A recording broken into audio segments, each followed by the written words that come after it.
Okay, it's quite easy to add a product to the system.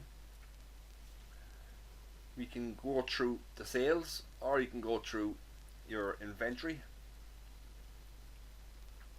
Again, you have inventory here, you have products, you have sales, you have products. So you can do it either way. It makes no difference. So if you click on sales and click on products, again we can see all our existing products. We can search for products. We can set filters on products. Again, I will do a separate video on filters and stuff. Filters quickly. It's just here you can group by different filters. Available products, can be sold, available services, products. You have custom filter, so you can actually, this is actually very powerful, this one. So you can do that yourself, and then you can save your filters in favorites. So you could do it by, possibly by vendor if you wanted to. So you go vendors is equal to ESP set, for instance. You click apply. Obviously there's no vendors in there at the moment for ESP, so that's why it's not showing any. Who's the vendor on this? Sofa House.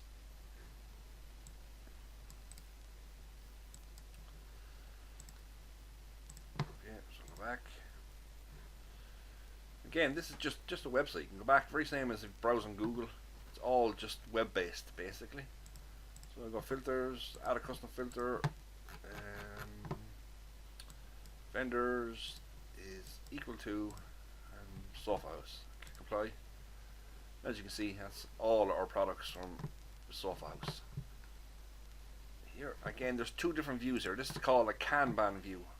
This is actually just a quite quick overview of the products. That's Kanban view. Again, leave your mouse over the icon. It tells you Kanban. This here is kind of a more detailed list view. You click on list, and it'll give you more details on the product. So with either one, I personally prefer this one just for quick access.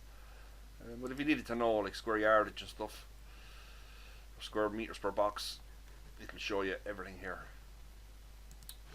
So to create a product, click on sales, products, click on create product, and we'll call it a test tile product. So again, you have to decide then if the product is a stockable item. If it's an item that you're going to stock and you're going to be tracking stock on it, it'll be a stockable item. A consumable item will be classed as an item that we're never going to stock basically, but we're going to order it as we need it. Now just be careful on that you'll never stock it. It's an item that you know yourself, look, I'm only going to order this as I need it, and I'm never going to stock it. Then it'll be your consumable, okay?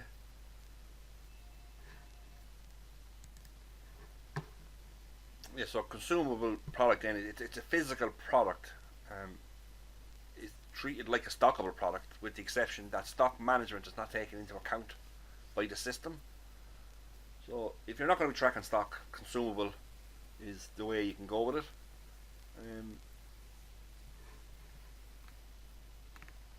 Also, consumable products are kind of products that are kind of always supposed to be there. Examples would be like staples, nuts, bolts, tape, that kind of thing. Be all consumable products. Stockable products are subject to the full stock management system. So with a stockable product, we can set up reordering rules and stuff like that. Again, if you're not going to be tracking stock, it's just going to be straightforward.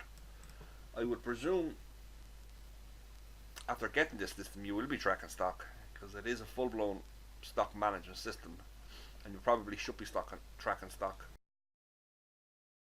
Go with a consumable just to show you.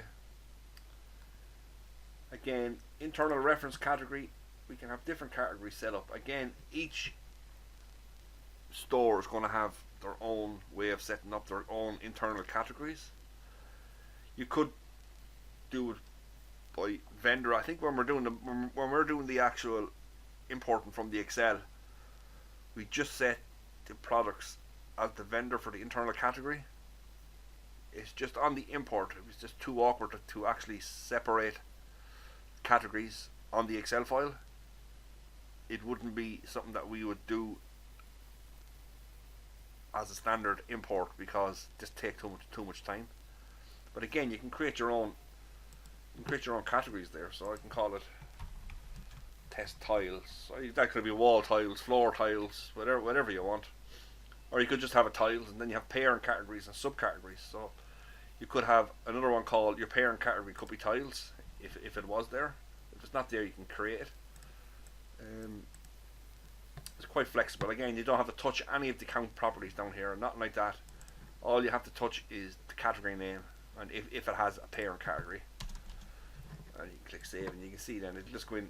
So this will go under your test tile internal category. Again, it's quite powerful then if you're using the categories correctly, and then with the filters I had shown you there a few minutes ago, you can quite easily find all your wall tiles, floor tiles based on the categories that you set up. So if you think about your category setup, it can be quite powerful when used with the filters. So at this stage then we've decided it's a consumable product. We've decided that look, we're not going to stock this product. We're going to order the product as we need it. So again, it's going to ask us many square meters per box there is. 1.23. The square meter price. 50. As you can see here, when we insert the square meter price, it automatically updates the sale price. You might say to yourself, why not just put it into the sale price? For a simple reason, the way we've decided to do this is we're going to be selling per box, okay? And we're going to, because for tracking stock, we don't want to be going into the warehouse, counting boxes, and then having to convert the boxes to square meters or to square yards or whatever. It's just easier if we can go in to the warehouse and say, right, we have 50 boxes of that test tile. This makes more sense. So when we're doing our costing and our cost price, we're doing it on the square meters per box, and we're doing it the square meters price. So all we need to know is the square meter price and the square meter cost. It will automatically calculate the square yardage price, and it'll automatically calculate the box price, and it'll automatically calculate the box cost. So all you need to know: square meter price, square meter cost.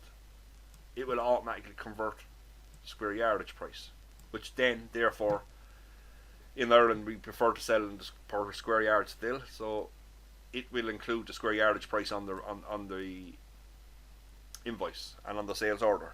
So according to the customer, even though we're selling per box, they will still get their square yardage price, and it just makes it easier for you as the shop owner to track your stock by just counting boxes. That's the reason behind all of this. So square meters cost, then we'll put €20. As you can see, as soon as I click away from it, it will automatically update the cost for me, and that's the cost based on a calculation from the square meters per box. Okay, so then here your other tabs, you can leave all these. You can decide yourself. It can be purchased, or it can be sold, and it can be purchased. Okay, so you can leave them standard. Carpet width is for if you're selling carpet. That'll be for another video. And you can leave everything else default. Inventory would be basically this button here, make to order. Now basically what that is, as we said, we're not stocking this item. We're never going to stock this item. We know that every time a customer creates a sales order, we want the system to automatically create a purchase order to the supplier. And the way we do that is by ticking here. Now be very careful with this make to order. This is only for items that you do not stock in your shop. If you tick this button and you actually have the item in your shop in stock, it will still go off and generate a purchase order to your supplier. So be careful. This is only for tiles, products, showers, whatever the case may be. This is only for items you never stock and never will stock. So just be careful with that button. very, very good and very handy. It goes off and creates a purchase order for you, but if you have it in stock, it's going to go off. Just be careful. So vendors then would be the vendor names. You can click on add vendor. Call it whatever you want. Now this vendor product name, basically what this is. This is a very good feature to stop people coming into your store taking photographs of tiles and floors and couches and stuff like that. Going home to Google and searching for the very same name. This will kind of eliminate all of that for you. So we could call the product name here. We can actually make that name up. So we can call that whatever we want. Make our own name up. The vendor product name then will be the real name of the actual tile or sofa or picture frame or whatever you're selling. So this is real name. So that's the real name of the product. So instead of test tile, we would have to call it. So just say for instance there was a vendor selling this particular tile. That was the name of the tile, but you don't want your customers going off and Googling Moz tile. No, I know Moz tile doesn't exist, but it's just an example. You don't want your customers going off Googling Moz tile and getting a cheaper price than what you have. Instead, we've renamed Moz tile to test tile. So the customer goes off thinking, right, I'm going to Google test tile. Now the chances are when they Google this product name that you've created, no, they're not going to get any results because you've made it up. It doesn't exist. It's a fictional product. It doesn't exist. You've made up the name. So that's what this is for. Again, you can put in the vendor product code. So this is all for this is all related to the purchase order. Okay, and you can leave the rest kind of standard. Again, you can put in your price in here. So this would be your price that you've agreed with the vendor that you're getting this tile at. It will automatically put that price into the purchase order then as well. So you can kind of use that if you had a deal, say, done with the manager of Furlong, say for instance, and they were selling the tile at €10, but you got talking to some guy and someday you got him in a good humour and he said, look, for you I'm going to do the tile for you for €8. Everybody else is €10. You could put €8 in here. So every time a purchase order is created, it will create the purchase order with this price of €8. Even though there's €10, they will get the purchase order and they'll say, oh yeah, this guy gets the tiles €2 cheaper than everybody else. So that's what you can use that for. So you can click save and close, and that's it. And that's more. You don't have to worry about anything else in here. Everything is kind of default. Variants, again, I can show you variants in another video. Basically, what variants is think of a shirt. If you were buying a shirt in Dunnes Stores, the shirt comes in a load of different colours and a load of different sizes. So the one shirt could have probably 30 different items, even though they're all the same price and they're all, the same shirt, different colours and different sizes. In here you can add in a thing called attribute. So an attribute would be colour and size. So you'd have two attributes or two variants. The variants would be the colour and the size, but then the attribute values then will be large, medium, extra large, red, blue, pink, black. They'll be your attribute values. So you could probably use it for probably different colours of grout and stuff like that.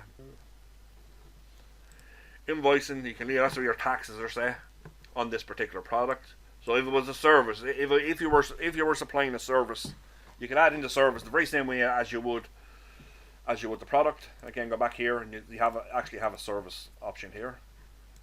So your invoicing then, obviously on a service, wouldn't be 23%, it would be 13.5%. That's where you change that. You can leave everything else as default. Again, you can go really into accounting here if you want to. I do leave everything kind of standard. But you could create an income account for tiles. So all tiles go into an account called tiles. It'll be could get very messy for your account system. I leave it standard, to be honest, but you can dig a bit deeper into the account side of it. I leave everything the way it is. Notes, again, They're just different notes that you can put on for that particular product. So you can put in a note here and it'll show up on the point of sale when you type it in. Again, you can add in a picture then to that tile.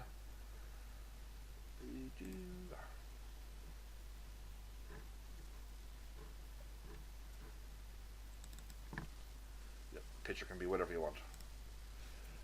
And click save. And that's basically your product setup.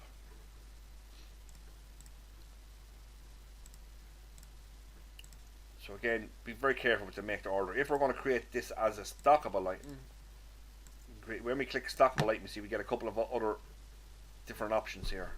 We get reordering rules, purchases, forecast, sales, inventory, and I take a tick off that. This is now a stockable item. Okay, you might say, a lot of people might say, what is it, your procurement request? Basically what that is it's just sending a purchase order basically to your supplier.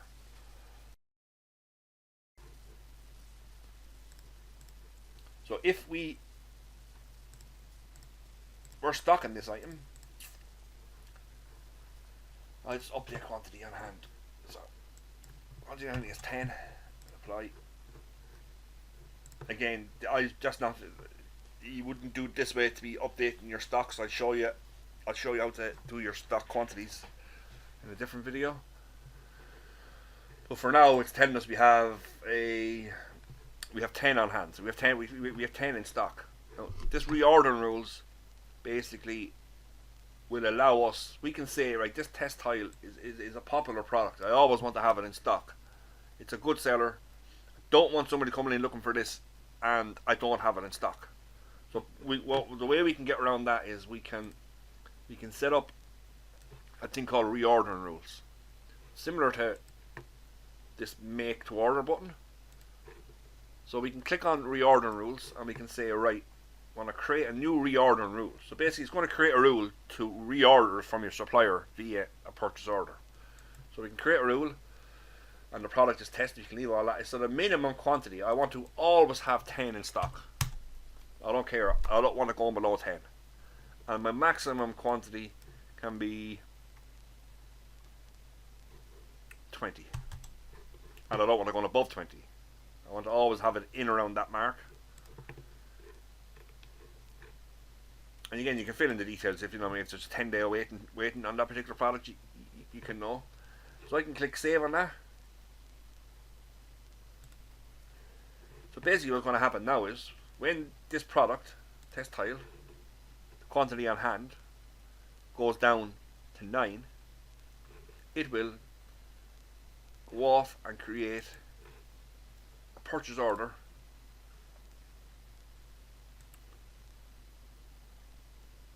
to bring you back up to 20. That's basically what that is.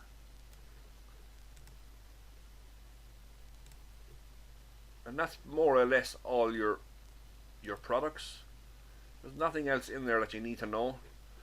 Your price list exception, that's again for another video when we're setting up discounts and we're setting up miscellaneous items and stuff. We don't want to include them in a price list. Price lists are like discounts. Again, different video. That's more or less all you need to know about adding a product.